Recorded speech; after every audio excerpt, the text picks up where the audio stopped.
नमस्कार दोस्तों, मैं ब्रजेश कुशवाहा और आप देख रहे हैं हमारा YouTube channel Asian culture. Asian culture में आप सभी का स्वागत है। अगर आप हमारे चैनल पर नए हैं तो हमारे चैनल को सब्सक्राइब कर लीजिए और बेल आइकन को ज़रूर दबाएं ताकि आने वाली हर वीडियो की जानकारी आपको प्राप्त हो सके। तो मित्रों, आज हम इतिहास के पन्नों से ऐसी जानकारी आपको देने वाले हैं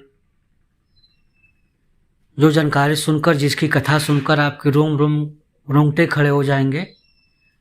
आज हम एक ऐसी वीरांगना की बात करने जा रहे हैं, एक ऐसी रानी की बात करने जा रहे हैं जो रानी युद्ध के मैदान में खुद के सीने में कटार मारकर अपनी जान ले ली थी, लेकिन दुश्मनों के हाथों से अपना प्राण की आहुति देना उचित नहीं समझा। तो आइए आज उनसी रानी दुर्गावती के बारे में हम जानते हैं, उनके इतिहास के बारे में। आप सभी जानते हैं कि 15वीं शताब्दी में शहंशाह अकबर के ध्वज तले मुगल साम्राज्य अपनी जड़ें भारत में बहुत मजबूत कर ली थी। बहुत से हिंदी राजाओं ने उनके सामने घुटने टेक दिए थे, तो बहुतों ने राज्य को बचाने के लिए डटकर मुकाबला किया। राजपूताना से होते हुए अकबर की नज़र मध्य भारत तक भी पहुंची, लेकिन मध्य भारत को जितना मुगलों के लिए बिल्कुल भी आसान नहीं रहा, और ख़ास करके गोंडवाना को। इसलिए नहीं कि कोई बहुत बड़ा राज्य या राजा मुगल सल्तनत का सामना कर रहा था, बल्कि इसलिए क्योंकि एक हिंदू रानी अपने पूरे स्वाभिमान के साथ अपने राज्य को बचाने के लिए अडिग थी। वह हिंदू रानी जिसकी समाधि पर आज भी गोंड जात के साथ साथ भारत के सभी लोग श्रद्धांजलि अर्पित करते हैं, और जिसके नाम पर मध्य प्रदेश के एक विश्वविद्यालय का नाम भी है, रानी दुर्गावती विश्वविद्यालय। रानी दुर्गावती का जन्म 5 अक्टूबर 1524 को उत्तर प्रदेश के बांदा जिले के कालिंजर के राजा कीर्ति सिंह चंदेल के यहाँ हुआ था। वे अपने पिता की इकलौती संतान थी। दुर्गा अष्टमी के दिन जन्म होने के कारण उनका नाम दुर्गावती रखा गया। नाम के अनुरूप ही तेज, साहस, शौर्य और सुंदरता के कारण इनकी प्रसिद्धि सब ओर फैल गई। दुर्गावती चंदेल वंश की थी और कहा जाता है कि इनके वंशजों ने ही खजुराहो मंदिर का निर्माण करवाया था और महमूद गजनी के आगमन को भारत में रोका था। लेकिन 16वीं शताब्दी आते आते चंदेल वंश की ताकत बिखरने लगी थी। दुर्गावती बचपन से ही अस्त्र शस्त्र विद्या में रुचि रखती थी। उन्होंने अपने पिता के यहाँ घुड़सवारी, तीरंदाजी, तलवारबाजी जैसे युद्ध कलाओं में महारत हासिल की थी। अकबरनामा में अब्दुल फजल ने उनके बारे में लिखा है, वह बंदूक और तीर से निशाना लगाने में बहुत उम्दा थी और लगातार शिकार पर गया करती थी। 1542 में 18 साल की उम्र में दुर्गावती की शादी गोंड राजवंश के राजा संग्राम शाह के सबसे बड़े बेटे दलपत शाह के साथ हुई। मध्य प्रदेश के गोंडवाना क्षेत्र में रहने वाले गोंड वंशज 4 राज्यों पर राज करते थे: गढ़मंडला, देवगढ़, चंदा और खरेला पे। दुर्गावती के पति दलपत शाह का अधिकतर गढ़मंडला पर था। दुर्गावती का दलपत शाह के साथ विवाह बेशक एक राजनीतिक विकल्प था, क्योंकि यह शायद पहली बार था जब एक राजपूत राजकुमारी की शादी गोंड वंश में हुई थी। गोंड लोगों की मदद से चंदेल उस समय शेर शाह शुरू से अपने राज्य की रक्षा करने में सक्षम रहा। 1545 में रानी दुर्गावती ने एक बेटे को जन्म दिया जिसका नाम वीर नारायण रखा गया, लेकिन 1550 में दलपत शाह का निधन हो गया। दलपत शाह की मृत्यु के समय दुर्गावती का बेटा नारायण का सिर्फ 5 साल उम्र थी। ऐसे में सवाल था कि राज्य का क्या होगा।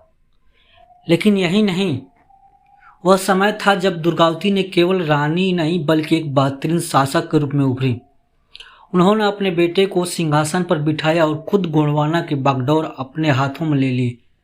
उन्होंने अब अपने शासन के दौरान अनेक मठ, कुएं, बावड़ी तथा धर्मशाले बनवाए। वर्तमान जबलपुर उनके राज्य का केंद्र था। उन्होंने अपनी दासी के नाम पर चेरी ताल अपने नाम पर रानी ताल तथा अपने विश्वस्त दीवान आधार सिंह के नाम पर आधार ताल बनवाया। इतना ही नहीं, रानी दुर्गावती ने अपने राज्य दरबार में मुस्लिम लोगों को भी उम्दा पदों पर रखा। उन्होंने अपनी राजधानी को चौरागढ़ से सिंगौड़गढ़ स्थानांतरित किया, क्योंकि यह जगह राजनीतिक रूप से बहुत महत्वपूर्ण थी।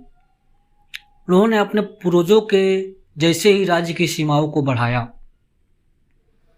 1556 में मालवा के सुल्तान बाज बहादुर ने गोंडवाना पर हमला बोल दिया, लेकिन रानी दुर्गावती के साहस के सामने वह बुरी तरह से पराजित हुआ। पर यह शांति कुछ भी समय की थी। दरअसल 1562 में अकबर ने मालवा को मुगल साम्राज्य में मिला लिया था। इसके अलावा रेवा और असफ खान का राज हो गया।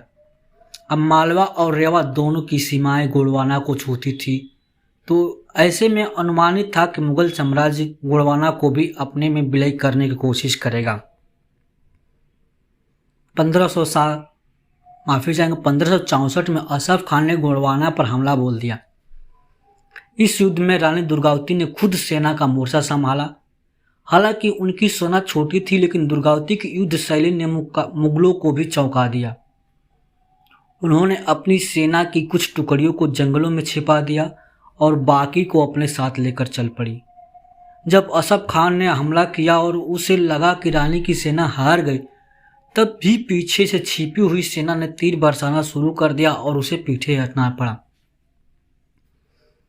कहा जाता है कि इस युद्ध के बाद भी 3 बार रानी दुर्गावती और उनके बेटे वीर नारायण ने मुगल सेना का सामना किया और उन्हें हराया। लेकिन जब वीर नारायण बुरी तरह से घायल हो गया तो रानी ने उसे सुरक्षित स्थान पर पहुंचा दिया और स्वयं युद्ध को संभाला। रानी दुर्गावती के पास केवल 300 सैनिक बचे थे।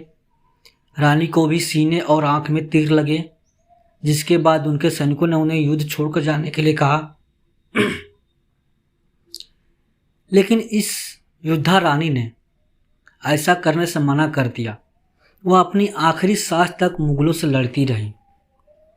जब रानी दुर्गावती को आभास हुआ कि उनका जीतना असंभव है, तो उन्होंने अपने विश्वास पात्र मंत्री आधार सिंह से आग्रह किया कि वे उसकी जान ले लें, ताकि उन्हें दुश्मन छू न पाए। लेकिन आधार ने ऐसा नहीं कर पाए, तो उन्होंने खुद ही अपनी कटार अपने सीने में उतार ली। 24 जून 1564 को रानी ने अंतिम सांस ली। उनकी मृत्यु के बाद उनके बेटे ने युद्ध जारी रखा, लेकिन शीघ्र ही वह भी वीरगति को प्राप्त हुआ, जिसके बाद गढ़मंडला का विलय मुगल साम्राज्य में हो गया। वर्तमान भारत में मंडला मध्य प्रदेश का एक जिला है, जहां चौरागढ़ किला आज पंचामारी में सूर्योदय देखने के लिए प्रसिद्ध टूरिस्ट जगह है। हर साल न जाने कितने ही टूरिस्ट देश विदेशों से यहाँ आते हैं, लेकिन उनमें चंद लोग ही यहाँ की रानी दुर्गावती के इस जौहर से परिचित होंगे। जबलपुर के पास जहाँ ऐसा ऐतिहासिक युद्ध हुआ था, उस स्थान का नाम बरेला है, जो मंडला रोड पर स्थित है। वहीं रानी की समाधि बनी है, जहाँ गोंड जनजाति के लोग जाकर अपने श्रद्धा सुमन अर्पित करते हैं। साथ साथ इस देश के प्रधानमंत्री, मुख्यमंत्री सभी लोग जाते हैं और उस वीरांगना रानी दुर्गावती के समाधि पर श्रद्धा सुमन अर्पित करते हैं। जबलपुर में स्थित रानी दुर्गावती विश्वविद्यालय भी इन्हीं रानी के नाम पर बनी हुई है। इसके अलावा भारत सरकार ने साल 1988 में रानी दुर्गावती के नाम पर एक पोस्टल स्टैंप भी जारी किया था। तो मित्रों, ये रहा आज की कहानी जो रानी दुर्गावती के जीवनी पर था। आप सभी कमेंट बॉक्स में जरूर बताएं कि आपको ये जीवनी कैसी